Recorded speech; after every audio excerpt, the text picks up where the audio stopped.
Your number one job as a leader is to get people to sacrifice individual goals for team goals. And it goes back to connecting with the guys. Some guys love me, some guys hate me, but they all respect my work ethic. They all respect what I'm about, and that's winning. Nothing else has ever come above that for me. It's never been about me getting more attention, notoriety, or money. Or do I like those things? Sure, everybody likes it to some degree. You'd be lying if you don't admit that, but that's not my focus. And people can sense if you're genuinely motivated by the right things or not. As a guy that played with you on the football field for multiple years, I can support this story here. Some of those little European wide receivers maybe got a little bit upset when you yelled at them. They're better off for it now.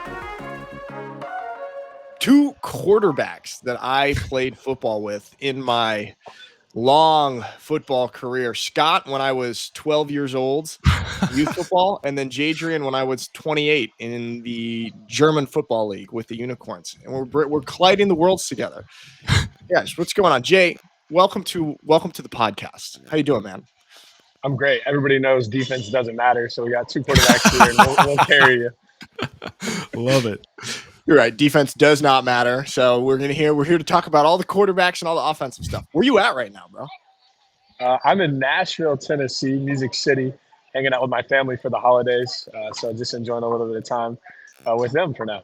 Jadrian getting his he's doing his country music career. He's kicking that off this offseason. Like he done everything in the European League of Football. And now it's time to get in the country music scene. All my friends that have been to karaoke night with me would disagree. My worst talent is singing, so I don't think we're headed down that route anytime soon. All right, bro. You got good. You got enough talents. You don't need a country music career. That we'll steer clear of that. All right, so bro, we want to ask you a little bit about you've done a bunch of podcasts and interviews and stuff. Yeah. And you've talked about your background in football and everything like that. And you and I did an ELF one 6 months ago or 8 months ago, maybe a year ago. So I think in terms of your story, I would like to talk about kind of the most recent chapters. So we'll talk about a little bit about that, and then Scott will have some questions about your takes on some of the hot stuff in sports that's going on right now, because I know you got a lot of opinions on it. So, Jay, you have just finished up back-to-back championship seasons in the European League of Football with the Rhine Fire. First of all, talk to us just a little bit about how that went, and also the big decision to leave the Rhine Fire and go to the new team in Copenhagen, the Nordic Storm, this year. Where are you at? Sure. Yeah. So 2023 was sort of one of those seasons where just everything went right. Nothing could go wrong. A really rare season, probably once in a lifetime. I broke every record statistically: touchdowns, yards, completion percentage, passer rating. Just I threw the ball up and Jesus himself could have caught it. It was everything went right. We went undefeated the whole way. Never really even had that close of a game or a competitive opponent. And then we go into 2024. Obviously, after winning a championship, a lot of people want to get paid, right? And it starts to get a little bit more difficult. We lose a few of our veteran, more experienced, talented players to different teams across the league. Kind of a little bit of a rebuild, And at the start of the season, we felt really confident. We were able to win our first game against our dreaded rival, the Frankfurt Galaxy. That goes all the way back to NFL Europe days for Rhine Fire. And then we unfortunately, while winning that battle, we kind of lost the war, and we had 4 of the top 5 receivers on our team get hurt. So I went from the year before, as I said before, I could have thrown it up to anyone and they would have caught it, to suddenly I've got a lot of 5'7", 160-pound soaking wet Germans being my number one receiver. And we may do, no, don't complain, don't explain. That's what Coach Shooks always says, and I definitely agree with that. But now looking back on it, I can complain of it, I guess. And we go into a Madrid opponent. Our American receiver is out.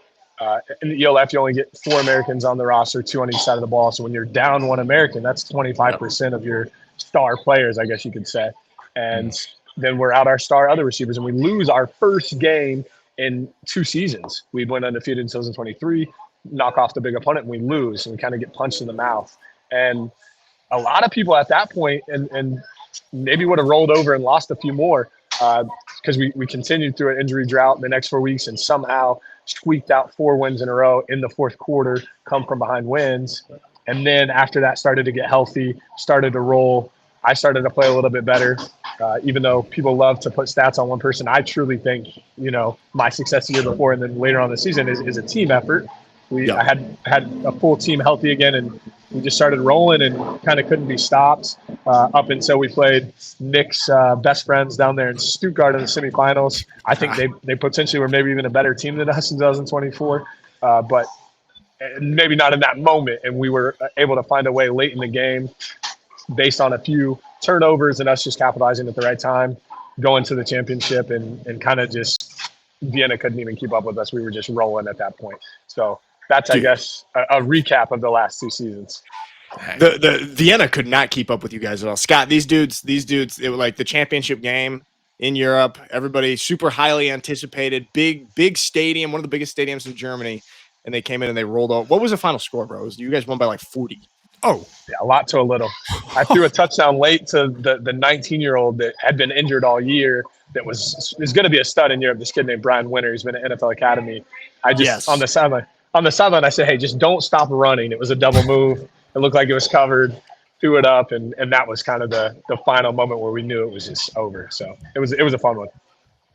Damn, bro. Yeah, but okay, so you guys did this, but instead of everybody going for the three-peat with the Rhine Fire, the team has kind of gone their own ways, including some of the major coaches, like, Weidinger, your offensive coordinator, going to Madrid, you and Glenn going up to Copenhagen. Can you kind of talk about, how difficult is it to keep a team, like kind of a super team like that, together? Because we've seen that kind of stuff happen in the NFL as well. So can you talk about what all went down in the offseason and your decision to go to Copenhagen, aside from it being a really cool city? Yeah. Should I just pull out my bank account statements? That's what everybody wants to see. Everybody's saying that I got this big check and that's the reason I left. And obviously it is our career, right? There's some financial consideration to take place. But for me, playing in Europe for several years now, Cody Pastorino, a good friend of ours as well, gave me great advice. He said, kind of, if you're going to be a pro, be with one team your entire career, or mix it up and go see the world and see everything you can. And I've traveled to Copenhagen. To me, it's the best city I've ever been to. So that is a huge factor in my decision. Coach Shoop is unbelievable, one of the smartest, coolest guys. He would hate for me to say this, but now that all these John Gruden videos are coming out, he reminds me of him quite a bit. They coached together for a while, so it's kind of funny. And for me, it's also like just the organization, everything that we built, that is being built up in Copenhagen, is just aligns perfectly with who I am, what I want to be about. And then there was some financial consideration. They're taking care of me, and it is my career. I don't think there's anything wrong with saying that. Sometimes the American versus German mindset, after being in Germany for a while, they want to begrudge you for making a little bit of money, but I don't think there's anything wrong with that. Yeah, that's a great point there. And Nick and I have been having this conversation back and forth for quite some time regarding the whole NIL movement in college sports, right? And I know you were a Weber State dude, balled out there. Yeah. And this is kind of two-pronged too, because we've also been having the conversation about what kind of coach is the best leader for a locker room. And as a quarterback, and a successful one at that, who would you attribute your success to more so, an analytical guy or a culture builder? Who do you prefer in that role as a quarterback? Sure. So I think that there's oftentimes obvious distinctions within football, that there's all these different positions and it takes a lot of different talent. But I think within a coaching staff, you need several different types of people. And there's really 3 aspects or 3 positions within coaching. There's position coaches that are there to get you technically sound and instill confidence in you. There's the offensive coordinator, defensive coordinator that is there to put you in the best strategical position possible, call the right play at the right time, organization. And then the head coach's job, more than anything, is leadership, organization, and motivation. Playing for Jim Tomsula, the former 49ers head coach, he was an unbelievable motivator. What he did so well is he has this stern, intense way of being, but it never comes across as anything other than he's trying to impart information and be a teacher to you. So he'll love you up when you need to. He'll be hard on you when he needs to, but it always comes across that he's caring about you as an individual. So I think finding a way to connect with players, whatever that may be. Some guys need to be yelled at. Some guys need to be pulled aside and kind of babied, Roby, some guys that I played with. So it just depends on the person and having a coach that can manage all of that. Also, I just went on a little bit of a tour with the Zone, I'm doing some stuff for the NFL Game Pass, and I was able to go to Miami, Detroit, Buffalo, and then New York, and go into the locker rooms after the game and go into the press conferences. Just seeing how different each one of those head coaches was shocking. Mike McDaniels is like the young, cool guy. Dan Campbell is like the most intense. He's like that character off South Park that's like the PE coach. He's like, then you've got up in Buffalo, Sean McDermott, more of a quiet, analytical sort of guy. So I don't think there's one way of being. I think it's about connecting, motivating, leading, and organizing everything. Yeah. Dude, that is fascinating that you're being able to see some of these NFL coaches up close and personal, and like really get that. And then obviously having the time with Coach Tom Sula, who was with the 49ers for his stint there. What other NFL coaches was it just those 3 head coaches that you got to see up close, or any others? Also, I was also at the Giants game, so Dayball as well. Okay. If you had to play for one of those coaches, who would be your favorite pick out of those 4 that you got to kind of see up close?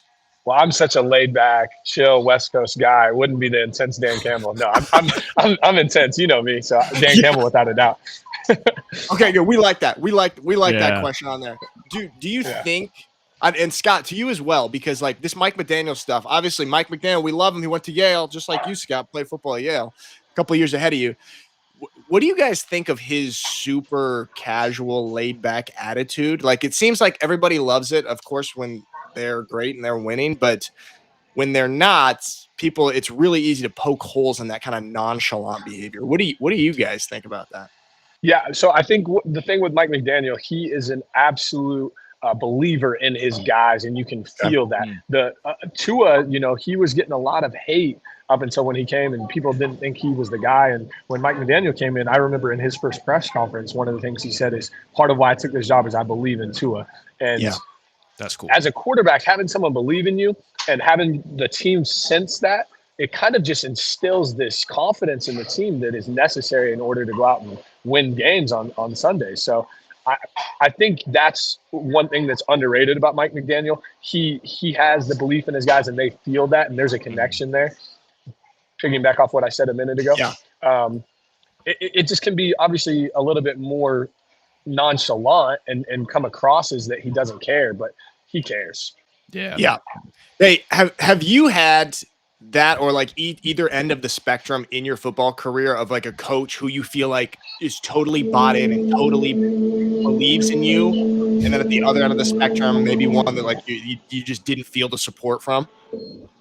Yeah, I mean, I think it also goes back to a little bit whether the head coach is an offensive guy or defensive guy. I saw a quote the other day that you want your offensive coordinator positive even when things are going wrong, and you want your defensive coordinator being negative and angry even when things are going good. So that's good, right? And Ryan Fire had that. So I think to think back to a time where I felt like someone didn't believe in me. So all the way back when I was a freshman in college, we had a head coach named Jody Sears, and he had brought in a transfer guy from a different school and kind of believed in him, and I could sense that.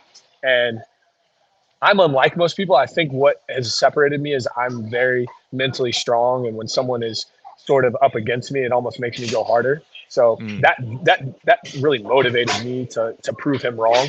So it didn't knock me, but I think a lot of guys would have crumbled in a scenario like that. I love that mentality. It's old school, right? And I feel like we're getting into a new age, kind of shifting from maybe the coaching ranks to more of the player ranks. Like we've also been talking about, just there seems to be a different approach from the younger, call it generation of athlete, in mental toughness, so to speak. And we've heard Tom Brady, even the GOAT, talk about this. And it's kind of trickled down even into the preparation for those guys. And it's just, what is your take on Tom's comments in regards to that preparation and approach by the younger athletes? Well, the lifestyle I live with going and playing football overseas for a few months and then coming home and kind of having some time off is one of a retired old guy. And so that leads me to play golf with a bunch of retired old guys, right? And they're definitely – I've been playing golf with them the last few days, and they've been talking about this NIL stuff a lot. And hearing their perspective, the old school mentality, why are these guys transferring? I forget which team it was, but some team can't even play their bowl game because they didn't have enough guys. They had to be replaced. Yeah, I think it was Marshall, right? Marshall, exactly. Yep. I was playing golf with a former Marshall quarterback, and he's going off about it. What a disgrace to the game and all this. Yeah. And I get that mentality, but hey, a lot of these guys aren't going to make it to NFL. A lot of these guys aren't going to make millions. If you have an opportunity, or even if you do, what are you going to make, 400 or 500 grand league minimum? If you got an opportunity now to go get paid $1 million, I think the quarterback of Marshall Chancellor out got $1 million. Are you really? Is that a bad thing? I mean, finally these kids are getting paid, and the name of the game of pro sports is to make money. So although it kind of ruins the college feel and the camaraderie and what I think college football should be about, we're not really in college football anymore. It's minor league football. Let's call it what it is, and let's let the guys get paid. Dude, that is actually a great way of describing it, minor league. Because I keep saying on the show, bro, how like college football is now becoming this weird hybrid semi-pro version of football. But I love calling it minor league football because there's so many more similarities to that. But what do you think? Well, and let me continue with that. So yeah. Now you have guys like Bill Belichick taking the job at North Carolina, and they're going to run it as a strictly pro business. He's got a general manager coming in with him. He's going to have cap numbers, and he's just going to run it like a pro business. And initially I was against this. I'm not going to lie, because it kind of goes against my values and what I want college football to be about. But let's be pragmatic and let's live in the situation that we have now, and let's just turn it into something that works for everyone.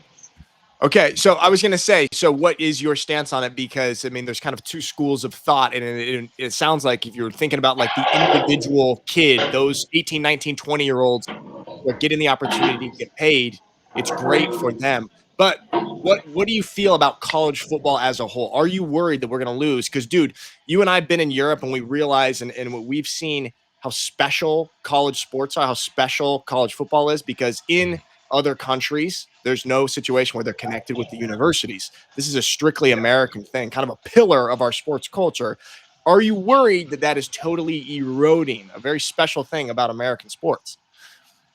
Well, those who adapt continue to thrive, and those who don't adapt die. So I think what makes America special compared to the rest of the world also is that we're constantly improving and adapting and fluid. So I don't worry at all. We're gonna be fine. Everyone thought the election a month ago was going to be the end of the world. No matter what way it went, we were going to be fine. America is going to continue pushing forward, and we are going to thrive and be prosperous no matter what. Jay, love that message. Gassing me up right now, bro. Let's go, baby. I need a linebacker. You got your left for me to come play with me? Hey, ask Shoop if they're going to take a washed up old 190-pound American linebacker. Ask him. I love it. Oh man, Scott, do you want to talk a little more about the NIL stuff? Yeah, I wanted to toss out. I know I gave you like a 2-pronged question that only went one way, but going back to it, like NIL, Weber State, could you kind of talk about your experience being a quarterback at that level and at that organization, and then how you may have approached it if you were in today's day and age? Ooh. I thought it was a big deal when I had somebody buying me a meal or giving me $20 or helping me with rent every once in a while. I probably shouldn't talk about that, but that was a huge deal. A couple $100, man. These guys nowadays, it's crazy. The running back at Arizona State, his name is escaping me, but he originally was a Big Sky guy. Scatabo is his name, and he crushed it there, FCS, and then moved on. My uncle had a really good take on all this, and I would approach it this way as well. It used to be you're committing to a program for 4 years. You need to go to a coach that you think is going to be stable, an NFL factory, as you may. Yeah. Nowadays, it's almost better to go to a smaller school, become a freshman starter, ball out, and then use that as an audition to go get paid somewhere else. That's how I would advise a young kid to do it. Go somewhere where you can play early, because going there and being a backup and developing and learning from some veterans, it doesn't pay off nowadays. Bro, I love that take, because even just looking at Belichick going to UNC, I think one of the first guys that he signed was an offensive lineman from Holy Cross, which is a 1AA school that we played. Scott, that Yale and Georgetown played. Yeah, so that's the most Belichick move. I know. Everyone's just saying like Belichick's about to find like D3 little 5'7" white wide receivers and just make a powerhouse out of them. Got to find some lacrosse guys. He loves that. Yeah. Oh, yeah. Scott. Jay, I wanted to ask you then what you think about, because we're talking about all this college and NIL stuff, and even like recently there was the precedent set with the Vanderbilt quarterback Diego Pavia, him getting like basically his JUCO eligibility back. And so he has another year of eligibility. And now we're talking about the possibility of dudes being able to play college football until they're 27, 28, maybe even 29 years old. How do you feel about this type of shit? Well, now we're getting to the crux of the issue, and this is the stuff that actually I'd love to talk about. So here being in Nashville, I'm where Vanderbilt's at. Some of these old guys that I play with are boosters of Vanderbilt. I was talking with them about it. So that case in particular, part of the issue is that JUCO guys didn't get a COVID year. So part of his argument in his lawsuit is it's a little unique. So it's extenuating circumstances last year. So he definitely deserves a year if he didn't get a year there. Now, JUCO guys in general, is that going to count at all towards your clock and then in the NCAA Division I football? I think there's a legal argument to say that it shouldn't, because my biggest issue with NIL is actually this. You get paid based off of what they project you're going to do. So if you go in and you come in and you're an underrated guy, you're not going to be on a very good NIL deal. And if you've come in and you only got 2 years left, your first year is basically nothing. You play really well, you get 1 year of money. Or you come in with 1 year of eligibility left, you play well, but you're not quite an NFL guy. You never benefit from any of this. So maybe there's eventually a way to structure it to where guys have a salary cap and there's bonuses based on performance, so that it becomes a little bit more based on your current year's performance and not what they expect you to do. Dude, it also gets really difficult when your backup is making more than you. You know, the coach has this money and all this stuff. It gets really awkward. So, dude, that's the thing. I've heard about that firsthand from some guys that I know that are in college right now who are like, "Hey, I beat this guy out, and this dude's making $100,000. I'm not making anything. Like, what the hell is this?" And so it creates really weird dynamics and situations.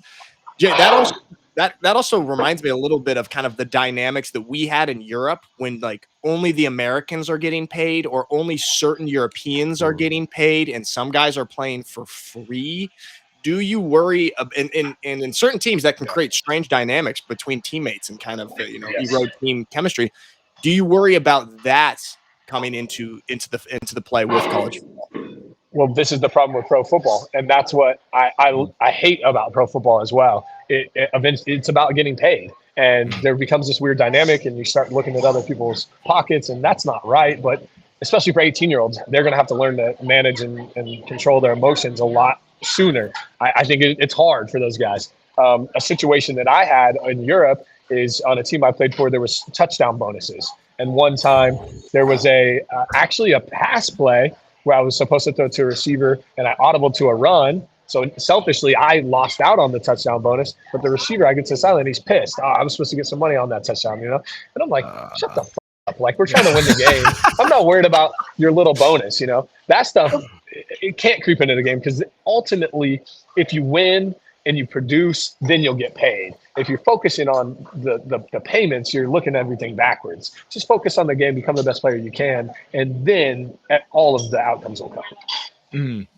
That's interesting, because like outside of the pay stuff, you're talking about kind of the relationship between quarterback and receiver there. And it's like, I know it varies based on off the individual and who's on your team and so on and so forth. But like, how do you, as a very successful quarterback, how have you gone about that process each and every year with new dudes that may be, coming up through the ranks? And how do you develop that relationship, and how do you bring that out on the field? Well, I think your number one job as a leader is to get in a team sports environment is to get people to sacrifice individual goals for team goals. And that can be very difficult.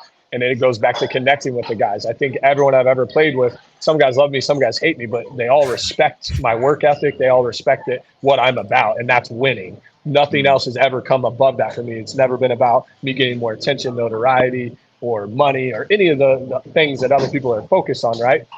Do I like those things? Sure, everybody likes it to some degree. You'd be lying if you don't admit that, but that's not my focus. And people can sense if you're genuinely motivated by the right things or not. Dude, that's a great answer, bro. And hey, as a guy that played with you on the football field for multiple years, I can support this story here. Everybody respects you. Some of those little European wide receivers maybe got a little bit upset when you yelled at them. You got the results out, okay? They're better off for it now. You're helping develop young guys right there. The last question that I have about college football and NIL, because I know we can go on and on about this, and I do want to talk a little bit about like NFL stuff too. If you are 17, 18 years old right now, Jay, coming out of high school, so I think you said a little bit that you would probably go to an FCS school. With this new precedent set, would you consider going JUCO and then FCS and like totally maximizing your pathway? Or what would be your perfect ideal scenario as a 17-year-old who's talented and about to embark on the college football world now? I would probably try to go to like a lower Division I, FCS, FBS, school that would allow me to play right away. I would look for the best situation that is going to surround me with talent and good coaching and afford me that experience opportunity. Because then I can springboard that into a big paycheck and then into a bigger team and then boom, lead it right away. If you go straight to a big blue chip program, it's not that you're scared of competition or anything. It's just there's so many extenuating factors. And I didn't understand that when I was younger. I always thought, the best players just make it to the NFL. And as we know, the older you get, I've been around a lot of talented guys that get sidetracked for all different types of reasons. So aligning yourself in the best possible situation is what I would focus on. Last piece on NIL before we move on. Coach Shoop, my current head coach, is the guy who produced the documentary and sort of got blackballed from college football to essentially what has led to NIL now. And he has talked about this a ton. So if you'd love to talk to him, I can probably set you up with him to come on and he'll give you way better explanations than I can. Oh, dude, that would be great. Yeah. Yes. I mean, one of the questions, and I don't want to keep going down this rabbit hole because I know Nick wanted to shift gears to the NFL. No, stay on it. So good. So it'd be really interesting to get your take on, we see these now college coaches like Brian Kelly at LSU and Mike Norvell at FSU giving up or foregoing millions upon millions of dollars in order to call it build up the NIL funds in order to capture guys. Like, what is your take on that? Is that, like, in my estimation, I think that's a ploy to save jobs in a sense, because those two may be in hot water. But like, what is your take on coaches and how they're approaching that? Well, now you're just hitting a sore spot. I'm a Florida State fan, and it's embarrassing to even walk around and say that these days. I was at the opening game in Dublin this year, and they scored on their first drive. And from that moment on, it's just been downhill. They haven't done anything good since. So, Mike Norvell, good guy, seems like a good person, but I don't think he's got the juice. And I think Florida State's kicking themselves for not hiring Deion Sanders when he tried to come there a few years ago. Hey, speaking of Deion, what is actually first? Yeah, before we move into the NFL, give me your take on Deion Sanders, because he's a little bit polarizing as a figure in college football, but you cannot deny what he's done there at Colorado. What are your thoughts on Deion Sanders? And since we're on the subject, do you think that Travis Hunter should have won the Heisman, or should it have been Genty from Boise State? Of course he should have won the Heisman. What he's done is unbelievably impressive, playing both ways.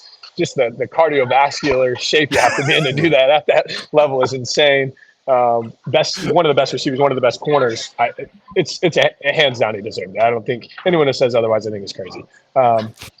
Then to the Deion thing, right place, right time, right person. Colorado gives him essentially full control. He's gone the transfer portal route. Most of the guys that he brings in have proven themselves other places and come in. So he's benefited from the new rules there. The bling bling. If you look good, you feel good. If you feel good, you play good. If you play good, you pay good.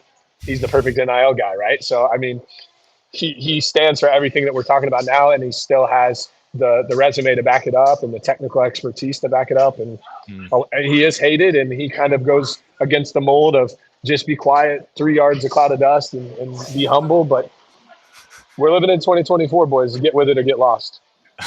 Hey, is that 3 yards, a cloud of dust is a Shane Gillis line, isn't it? Is that from his stand-up special? I do love Shane Gillis. I didn't know he supported that, but yeah, that's good stuff. Great minds think alike. We love Shane Gillis here. He's got a great bit. If you want rights in America, just get good at football. That's a good one. That's the bit he's talking about. Yeah. Everybody go watch Live in Austin on YouTube. Shane Gillis, you know what I'm talking about. Scott, sorry I interrupted you. What were you saying? No, I was just wanting to piggyback off the Deion Sanders move. Like, yeah, perfect dude for NIL era, right? But do you think there's any credence to the rumors of him potentially hopping to the NFL? I think it's probably every dad's dream to coach your son all the way up from Pee Wee football to the NFL. With me being in the business I am now, I hesitate to speak too poorly on anything, but everyone sort of sees that the Giants are a mess. Could the New York Giants bring in, dad and son to run that organization? It's not out of the question. It would be really tough for Deion to turn a blue chip program like the New York Giants. I mean, dude, I don't think it's out of the question. He wouldn't be crazy to do it. No offense, man. I mean, we're not talking about the Jacksonville Jaguars here. We're talking about the New York Giants, the capital of the world right there. And Deion is like big time, lights are the brightest. And that would be interesting. What do you think also about the rumors, possibility of Jerry Jones going after Deion? Because that, Jerry Jones, like, say what you will about him, he's a showman, he's an entertainer, and he does a great job with all of that. Obviously, what's going on the field for the Cowboys has not been great this year. Do you think that could be a good fit and kind of revitalize the Cowboys? Because people are talking about the Cowboys are no longer America's team with the direction that they're headed. If I'm Jerry Jones, I'd go all in and try to get Deion. I don't know if Deion would take that job. They're a mess there, and I think Deion wants to have a little bit of control. And Jerry Jones has proved time and over again that he's not willing to give up that control. So I don't even know if that relationship would work very well. If I was Deion, I would kind of steer clear of that. That's actually a great point, dude. Those are two big personalities that could clash. Like, those are two dudes who are like the star, kind of the alpha star. And you're right, that might not work together. Yeah.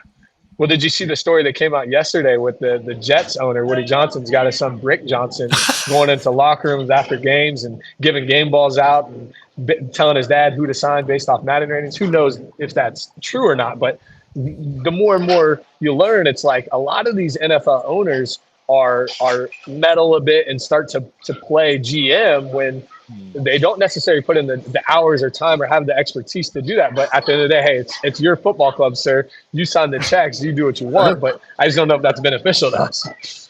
Well, yeah, dude, when you're a billionaire like that, you probably think that you can do everything and that you're great at everything and like no one can make better decisions than you. So if I'm a billionaire like that, I might be meddling a little bit too. Yeah, what's the point of being a billionaire if you can't do what you want? Yeah. It's the whole point of being a billionaire. All right, since we are transitioning a little bit to the NFL, your second transition here, Jadrian. Congrats again. There we go. Hopefully this one's less painful. Who do you like this year? One thing that we keep talking about is the Chiefs, dude, because obviously there's these crazy stats that the Chiefs, they've set the record now for one possession wins. And if you flipped all of the one possession games in the NFL this year, like if a team lost by one score and flip that to them winning by one score or vice versa, the Chiefs would be one of the worst teams in the NFL, like having only 2 wins. What are your thoughts on them this year? Are they legit? Are they realistically capable of three-peating? Although I am someone who's superstitious enough to wear the same underwear in every game for like the last 15 years, I have not been a believer in magic and voodoo up until this season. What the Chiefs have pulled off is unbelievable, and it's like this historic run must be stopped eventually. I don't know if the refs are on their side. I don't know if it's something else, but it's like just every week they find a way. But the team that I'm on the high right now, and I think their arch rival over the last few years in the AFC, is those Buffalo Bills, baby. They are on a mission, and they are angry about those losses with the Chiefs. They are ready to go. I even think it's maybe not the worst thing that they're going to play. It looks like they're going to play in Kansas City. Will be the final AFC championship with AFC sort of securing home field advantage now. And I think that's the team to beat. If I had to pick anyone right now, I'd be the Bills. What's the differentiator for them this year, right? So like over the past 5 years, I feel like they've been at the top of the list, right? In the conversation of, they're going to go. This is their year. This is your year. What is making them the lead horse in this race right now for you? So as a quarterback, I will say sometimes having a star receiver is both an unbelievable blessing, but it can also be a curse. Stephon Diggs is one hell of a player, and I would never say anything negative about him as a player. But when you have someone that is that good and has that much personality, however may you want to describe that, he's going to demand the football. And when he's not getting the football, he's going to let that be known. And that can be tough on a quarterback because sometimes you just don't play as true to your progressions and just play football the way football is designed to be played, and you start forcing things. The last thing you ever want to do is to predetermine that you're going to someone pre-snap, post-snap, and even when the look's not there, just jam it in there and start throwing picks or miss easy completion. Sometimes it's not even about picks. It's about that was a dumb, wasted deep ball, like a long foul ball in baseball, when you could have just had this easy 5-6 yard completion and just continue the drive. And if you watch the way the Bills play now, they can run the football at will. They beefed up that O-line, and they can play bully ball. They can use their tight ends, and then they've got a bunch of good receivers. They brought in Amari Cooper middle of the season. They got our shoeless guy, Mack, over there. They've got a few other core guys, even though losing Diggs and Davis, they're fine. So I think that part of their success this year is they've become much more balanced and not relying on one person. And Josh Allen is just playing MVP level football and playing his game to the purest sense that he can. Dude, that's interesting. Because Scott, we were talking about that, I think a couple shows ago, about like, is it a blessing or a curse to have a big time superstar wide receiver who is loud and like incredibly talented, but demands the ball? I mean, it seems like as a quarterback, that puts extra pressure on you to satisfy them? So I don't want to reveal too much, but I've spoken to Riley Hennessy about this a little bit. Yeah. A good friend of mine in the ELF. And to me, Darryl Stewart was the top receiver in the league the last couple of years. And it was a similar situation from the outside looking in. I mean, we're playing in the semifinal last year, and we're looking at the sideline. They're up by like 2 touchdowns, and I see Darryl losing his mind. And Riley says, hey, Darryl, when you're up close to him, he's not actually losing his mind. It's all this and that. But just from outsider's perspective, it's like, that's a lot of pressure on the quarterback to have to come back to the sideline and deal with someone versus a lot of the guys I've played with. I've been fortunate. They just want to win. Obviously, they do want the football. They want the stats. But if we're completing drives and moving up and down the field, it just frees you up to not even worry about that stuff. You don't even want any of that stuff in your head when you're out there. You just want to play. Yeah, dude. That's a great point because I've been on some of those sidelines and there's a little bit of credence to what you say right there. So it is great to just kind of have like a selfless core of receivers and guys that like you can go to and make the best decisions for. I wanted to get your opinion on the rookie quarterbacks in the NFL this year. Obviously coming in like after the draft, coming in preseason, everything. Caleb Williams was the hot new rookie and everyone was on him. But right now, late in the season. And then, of course, Jaden Daniels started off great there in Washington. But right now, it feels like Bo Nix is performing the best. And then, obviously, Michael Penix is now going to be the starter down in Atlanta. Talk to us a little bit about the rookie quarterbacks, who you like, maybe who you don't like so much. What are your thoughts there? So first, I would like to say it's always tough to judge somebody off of this limited of a body of work, and I don't think it's a fair representation because, number one, usually when you're getting drafted highly as a quarterback, you're going to a pretty bad team. That's the reason they're able to pick you. So everyone loves to put wins and losses and statistics and measure quarterbacks based on this stuff, but, man, it takes time. Peyton Manning set the rookie record for the most interceptions ever, and now he's gone on to be, in my opinion, top 2 or 3 greatest quarterback of all time. So a little bit of sort of what's happened nowadays is the social media world we live in. We want instant reactions. We want instant verification or we want to demonize a guy. And now we're playing all these quarterbacks right away too because the owners want to know right away, is he ready? I would like to caution everybody to try and evaluate somebody based off of 3/4 of their first NFL season with a not so good supporting cast and potentially a coaching staff that might not even be there in the next following years. And just look at what Sam Darnold's done, right? He's written off by multiple teams. He's come back and they're 11-2. The Vikings are rolling. So I think it just takes time. But to not give you a non-answer, to also answer your question, now I'll do what I said I wasn't, what we shouldn't do. I will then say I really do like Bo Nix, and the reason for that is he seems to be the perfect pairing with Sean Payton. Sean Payton and Russell Wilson didn't really fit or gel, and you could sense last year that Sean Payton was almost tanking. You don't want to say tanking, but like he wasn't just going out there to win the Super Bowl last year. He was going out there to evaluate Russell Wilson and confirm what he thought was, this isn't my guy. Let's get rid of him. Let's go to the draft and let's draft my guy.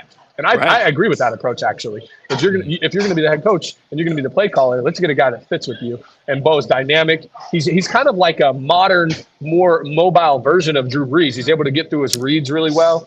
Russell Wilson is much more of a play action, see, make a pin drop perfect pass to be a precision offense. Oh, sorry, Jadrian. We kind of lost you there, but you were talking about. think you're back. Yeah. Yeah. Sorry So about that. Russell Wilson and everything. No, you're good. You're good.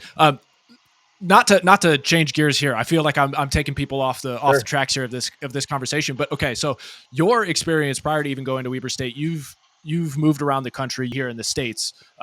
What would you say is like the one factor that makes a player great? It's right here. It's between the ears. It's and I don't mean IQ. I mean it's mental toughness, being able to push through, because at some point every single player is going to face that brick wall, and how are you going to respond? And a lot of people I can't give you one determining factor on what it is that separates people. It is a little bit of nature. It is a little bit of nurture. So I think it's your family upbringing. It's the coaches that you had, but it is also where you're from. I'm from, Florida, which to me is the hotbed of football. And I think there's just this alpha mentality, go get yours, grind.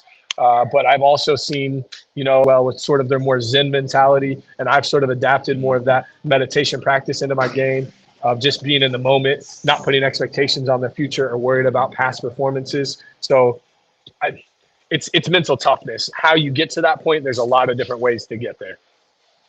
Yeah, us West Coast guys, we have our way. We have our way of doing it. We're not from Florida. We're not that tough, but we're kind of more finesse, mental sort of guys.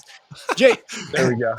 We could talk all day about the college stuff and the NFL stuff, and sure. We got to bring you back on because there's so much we can talk about. I do want to talk just. I need a weekly segment like Joel Klatt on Colin Cowherd. No, you're gonna be. Maybe you're gonna be our Aaron Rodgers on this show. To Pat McAfee. Okay, you're gonna come on weekly. We're not gonna pay $1 million though a month. Sorry. There we go. But I want to talk a little bit just about your experience here. And obviously, we touched on it at the start, but back to kind of the European League here and what you are embarking on now. You are, and for those who don't know, Scott, the team that Jadrian's playing for this year, and Jadrian's like the biggest name in European football, back-to-back championships, previously MVP of the league, MVP of the championship game, going to a team that did not exist 6 months ago. Like, this is going to be their first season ever of playing football. And maybe you don't know all about it yet because you haven't gotten to the thick of it, but just from what you've experienced and seen so far, what do you think are some of the biggest challenges of trying to build something in this realm? Infrastructure and logistics. I think Coach Shoop, what is going to allow us is Coach Shoop, when he came to Rhine Fire, I always saw he had his little note card over there and he's taking notes, constantly. And always in the back of my mind, I've been around the game a little bit now. I know that, when Nick Saban was at Alabama, he'd bring in Sark or he'd bring in, Kirby Smart, or he had all these guys come and they're sort of learning from him. But that deep down, they're also planning for one day to be the guy and be a head coach again. And so I think him coming into the best well-run organization in Europe, which was my previous team, and sort of adapting some of those principles and learning, and then also maybe being able to take it to another level. Sometimes you can even learn from mistakes of an organization and improve upon them. And then going to a place that is a very prosperous place. Scandinavia has done very well financially. Our ownership group up there has a lot of resources and ability to put stuff around an American football team that usually would only be reserved for a soccer team, with that being the dominant sport over there. But yeah, I think logistically, as far as organization, just figuring out where we're going to stay at hotels, how are we going to travel, what apps are we going to use to communicate, like just literally functioning is going to be tough because we're new. But then the other thing is football is such a game of not even necessarily who has the most talent, but who's the best team. You got to come together and play for one another and build those connections. Now, thankfully, we have the ability to have a ton of Swedish and Denmark or Danish guys that have known each other for years, but we're throwing in a whole new group of Americans and Europeans into that mix. We got a lot of British guys, so I always joke we're going to have some beans ready for their breakfast every morning. This stuff disgusts me, but Glenn and Max are loading it up every day, two of my buddies. But yeah, so I would say logistics and then just team cohesion. I've got a few ideas on how to formulate some team bonding and do some things that way. And if you've got any ideas, shoot them to me. I'm always interested on how to form a good team. Jay, you're good at team bonding stuff. I'll leave that to you. I think you got it. You're going to do a great job with the team bonding, team chemistry stuff. Play some games. I wanted to touch back on Coach Shoop, because Coach Shoop, obviously, he's got all his experience in the States, like a very, very wealth of knowledge in the football world. Yeah. And he came to Europe 2 years ago. And Scott, just so you know, he was the head coach of the Munich Ravens, which was also a first-year organization. And Jay, I thought that he did a great job with the Munich Ravens in that first year ever in existence, and they had a winning record and almost made the playoffs. But they parted ways with him after this year, which was one of the biggest surprises in European football. Were you surprised by that? I know that was before you had your experience with him. Were you surprised by that? And do you think, and maybe talking with him, is he going to be able to take some of that experience he had in Munich of starting a franchise to success immediately up to Copenhagen? But first, what were you surprised by him getting booted from Munich? Well, let's rewind a little bit. Back in 2021, my first team was the Hamburg Sea Devils. And I thought I played pretty well there. We made it to the championship, and then they fired me. So I then went to Rhein Fire and kind of redeemed myself. And I never do things to prove anyone wrong. That's part of it. But it's more to prove to people who believe in me, right? But it does feel good to get back at people. And I think Coach Shoop coming to Rhein Fire and us having a similar storyline, right? So his first year, he goes over to the Munich Ravens as the head coach. I think they go 7-5 or 6-6, something like that. Solid first year with a new team and not a ton of infrastructure and resources already built up. And hey, they gave us our toughest game at Rhein Fire that year that I said we had the perfect season. That was actually our most competitive game. They took the lead, which was rare. And so I think now him having a chance to come and but take a step back from being the head coach and being more dialed into play calling. Now he's going to have an unbelievable opportunity to be a head coach again, and I'm fired up to play for that guy. He is as hardworking, dedicated, and as smart a guy I've ever been around. At the time when he got hired on by the Chicago Bears as offensive coordinator back in the day, I think he was the youngest ever offensive coordinator in the NFL. So he's been at this for 20-some-odd years, and he's been with the Raiders, he's been with the Bucs, he's been with the Bears, as I mentioned. So he's got plenty of experience, college football, NFL, Europe. Everywhere he's been, he's been a proven play caller and developer of people. Even one of his biggest proteges is Ben Johnson, the offensive coordinator for the Detroit Lions. He played quarterback for him at North Carolina, and coach was the reason that convinced Ben Johnson to go on to becoming a coach, and now he's the hottest commodity in football. So he's the real deal, everything about him. Wow. Dude knows ball. Dude. I mean, Scott, I know you have a question. I just want to say, I got to talk to Coach Shoop, Jay, for like 7 minutes last spring at the ELF kickoff press conference. Never talked to him before. Really a lasting impact on me. Like, just I was very impressive. Awesome guy, really cool guy, but just loved his energy as well. So I'm excited for you guys up there in Copenhagen. Scott, sorry about that. Go ahead. Well, I just for the ignorant Americans that are going to be listening to this, how many organizations are within the ELF? How many teams are there? 16 teams. Across, I believe, 9 or 10 countries. So we've pretty much spread ourselves out everywhere. I think we could eventually expand to maybe London or something. But outside of that, we've got Spain, we've got France, Paris, we've got Switzerland, Poland, Germany, now Denmark. So we're kind of all the traditional spots that an American would think of. Europe being we're there now, and we've kind of come to a good little league, and we've had our ups and downs in our 4 seasons, going into our 5th now, but it's really cool what they've been able to develop and grow. And I think it's something that there might even be some big announcements coming out soon on some networks that might be showing the league, and so there might even be more access for Americans soon. It'd be really cool. Yeah, dude, that's the thing. I always say, man, like American college dudes like would absolutely love the ELF. Look, it's outside of NFL and college football season. You got it in the spring and the summer. It's like this could get pretty hot here as an alternative out of season football league here in the States. Just got to market it right and get it on the right platforms here. I do want to ask you like a little bit more just broadly about American football in Europe, because you've been out there now, I think since 2017 or so, and you've been in multiple leagues. Like, you've had a ton of experience and seen the game grow. Do you think, like, I always compare it to the possibility of MLS or like soccer in the States. What do you think is the potential of our football, American football in Europe, broadly speaking? Well, okay. I couldn't agree more. I actually saw a stat recently that the MLS is like the 3rd most attended football or soccer league in the world now.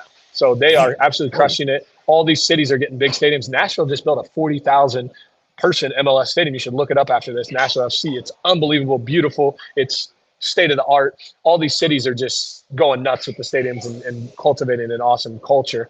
I think what it would take to put us to the next level, we need the Messi effect. We need some superstar NFL guy to come over. I've been pushing Coach Shoup or Tom Sewell. Hey, I think Antonio Brown's out there. I think we can maybe go get one of these. Like, what are we waiting on? There's got to be one of these guys that gets blackballed or has a little bit of falling out with NFL. Let's bring him over. And it would just cause this huge burst in attention and exposure. Apparently, Johnny Manziel was in talks with one of the teams in the first. It might have been Leipzig, which is like such a random, like not glamorous city. But I agree 100% that you need that superstar figure to make a big splash and kind of put it on the map. Yeah. Yeah. I'll say it again. The European teams know how to name their organizations and their teams so much better than us Americans. It's crazy. Dude, the unicorns. Well, my personal favorite is the Milano Seamen. They've done a great job as well. Yeah. Hey, they are now defunct. They're out of the league, which honestly, that might be good for right now. That's good. That's good for the brand. Hey, I'm super excited. What do you guys think? What do you guys think of Nordic Storm? What do you think of that name? Nordic Storm is dope, bro. Scott, that's okay. That's Jay's new squad. That's pretty sick. I gotta really say, cool. There we go. Yeah. Jadrian and Scott, just sorry because I know the ELF is a little bit more niche for some of our American listeners. But Jay, what's your opinion on the new conferences, the divisions that just got announced? So there, Scott, they've got 4 divisions of 4 teams, kind of spread out northeast, southwest. Jay, how do you feel about how they divvied that up? Well, the NFL has been so successful because of their competitive balance. I always say that America is a capitalist country with socialist sports, and Europe is a socialist world with capitalist sports. Whoever has the most money in Europe just wins, and it becomes very boring. And I think what the league is trying to do here is to find a way to achieve more competitive balance. They've tried to level out the playing field, both with conference realignment, scheduling games. The NFL, they're kind of always bringing you back to the middle. That's what makes what the Kansas City Chiefs have done the last few years and continue to do so insane, because when you play well, you get a worse draft pick. And not only that, you get a worse schedule. You play the other top teams from all the other divisions every year. So, I mean, that's what this league is going to continue to do and close that gap between the lower teams and the top teams. Wow. Dude, that's the thing. Like, I love in the NFL, and we talked about it, how some of the best teams in the NFL come from kind of these, no offense, B-tier cities that are not, it's not New York, it's not Los Angeles, it's Kansas City, it's Baltimore, it's Buffalo, New York. So that's a great thing about the NFL. Yeah. It's the one area we'll accept a little flare of communism in our sports. Yeah, those flyover states that you coastal elites like to say, right? Yeah, we coastal elites over here in Oregon. No. Hey, Jadrian, I wanted to kind of zoom out, right? And we've been talking clearly you're all ball all day, right? And that's what you think. But I want to get to know you. What are your interests outside of ball? What are your thoughts, hopes for the future when you finally decide to hang up the cleats or take the pads off? I want to get into coaching ball. I think everybody in my life's been trying to get me to get out of football for so many years, and I've stuck with it and doing a lot of deep soul searching over the last few years. What do I really want out of life? Man, I love football. I could do this all day, every day, and it's rare in life that you find your passion that much. Life is very simple. It's get a goal, get a plan, go get that shit. But a lot of people don't get to number one. They don't get a goal. They walk around and ask 10 people the rest of the day, hey, what's your goals in life? What do you really want to achieve? They don't know. Well, how the hell are you ever going to achieve anything if you don't even know what you want? So I know what I want. I want to be around football at the highest level possible, whether that be a player, a member of the media, coaching, whatever. I just want to be around ball. So that is my life, and it doesn't feel like work to me. And what hobbies do I have? I like to golf. I like to be at the ocean. I like to be boating. I like to surf. Whatever, man. Something to be active. But I'll go on vacation for a week, and I'm like, this is cool. Now it's time to get back to. Let's go to the gym. Let's watch some film. Let's have a little bit of fun doing the stuff I love. Dude, I love that you said that, because it's you've been playing football now for so long. And when you first came out to Europe, you probably thought it was maybe a 1-2 year thing, but it has now become such an integral part of your life and who you are. And it is not, every person does not get the opportunity to find something that they're so passionate about. And I kind of had the same feeling of when I was done playing football, like, all right, I'm going to throw away this passion that I had for 20 years and do nothing with it. So that's like kind of what inspired me to get into some of the football media stuff, dude. So, and you have just gotten into some football media stuff as well with The Zone. Can you talk just a little bit more about that? I know you touched on it, but how'd that come about and how's that going? Sure. So I'm working both as a producer and on-air talent for the DAZN NFL Game Pass. They're the international broadcast partner of the NFL everywhere outside of the U.S. and Canada. If they want to have access to all the NFL games, they go to DAZN.com, buy their subscription, and they'll see my face on there maybe a little bit. So, it's pretty cool stuff. It's something that I didn't even really know I was passionate about. I've always loved talking football with my friends and joking around. And I originally was supposed to just be hired to sort of be the football expert, as you say, and kind of give some direction for this media company that's been primarily a boxing and soccer based company and sort of help them transition towards this NFL stuff. But then I got there and they asked me to do a few things on camera, and it looks like my role is going to continue to expand, and I'll be working the Super Bowl, it looks like. So a lot of really cool stuff coming up. That's awesome. That is so sick. You're going to do the Super Bowl. Yeah. Look at that, dude. You probably look at being able to follow your football passion in another direction, not just coaching, but media stuff too, man. Scott, sorry, what were you going to say? Well, I was just going to say, forgive me if this is incorrect, but it sounded like your answer of like, oh, my goal in life is see ball, get ball. And that's that's such a defensive mindset. So, okay, that's funny. My first position was linebacker and outside linebacker. I like to rush the passer more than I like to drop. And I kind of got pushed over to quarterback just because I had such a strong arm. I was a really good baseball player, and they saw me throwing at a young age in practice. Like, no, you're going to be playing quarterback. and then we got to middle school, and I was still playing both ways. And then the coach was like, no, you're too valuable. We're putting a red jersey on you. You're going to be playing quarterback full time now. And I'm like, all right. And then I just sort of worked out. I think I do have that natural leadership, innate type A personality where some things you can learn and grow on, but I just naturally am a take charge, a sort of person. So that kind of just lended myself, and I found a natural spot at quarterback. But I had a coach in Europe describe me as a linebacker playing quarterback, and I took that to be one of the highest compliments I've ever been given. That's awesome. That's 100%. I was just going to say that. You still got a lot of elements of the linebacker personality, and you bring that to the quarterback position. It's a scary combo, bro. Way to go, Jay. Yeah. Hey, we're coming up here on an hour. Scott, you got anything, or Jay, you got anything else you want to touch on in this episode? Well, extrapolating on that last answer, what's your general take on the quarterback sliding conversation that's going on in the NFL right now?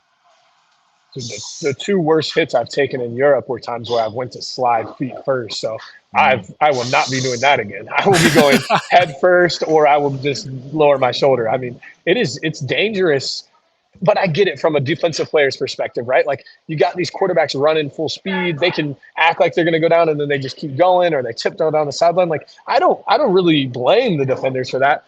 I think the quarterbacks just have to do a better job of us protecting ourselves, maybe learning how to slide head first, as crazy as that sounds. And I know Tua gets a lot of flack. Oh, he's throwing his head in there. I think it's safer than going feet first, because then you kind of like leave your head up right in that danger zone where they're trying to strike you middle way anyway. So I don't blame either side. I think we just need to do a little bit better coaching on how to protect ourselves. Yeah, that's a great point there. Did you hear Tom Brady talking about it a little bit? Like, he's pretty harsh on the quarterbacks. Dude, he loves to rip on kind of modern day players, call everybody soft. There's something to that. Like, I don't like the ability for guys to be able to throw over the middle, a guy get hit, and it's like, you get a flag. I mean, what's the defender supposed to do? Now, if I'm in the game, throw that flag all day long. I'll take the 15 yards. But watching it on TV, I'm like, no, that's a little soft. Yeah. We're running the risk, man. There's a lot of changes happening in football, in college and in the NFL. It's a great game, though. We giving us a lot of passion here, all three of us. Jay, Dark Clark, Gator, the man from Florida, thank you so much, bro, for coming on here. Yeah, super excited to watch you this year, Nordic Storm in the ELF, and everything you're doing off the field, bro, with the NFL DAZN stuff. It's so sick, man. I love it, man. Thank you so much for coming on. Hey, awesome. It was great to be here with you guys. You guys are really good time and good production value as well. I like it. Yeah, thanks, bro. Scott, we got to get Jay on for a recurring segment. I'm down, man. Anytime you have an open window, you are slotted in for us. Hell yeah. All right, guys. Good stuff. Thank you, everybody, for listening. We will see you next time.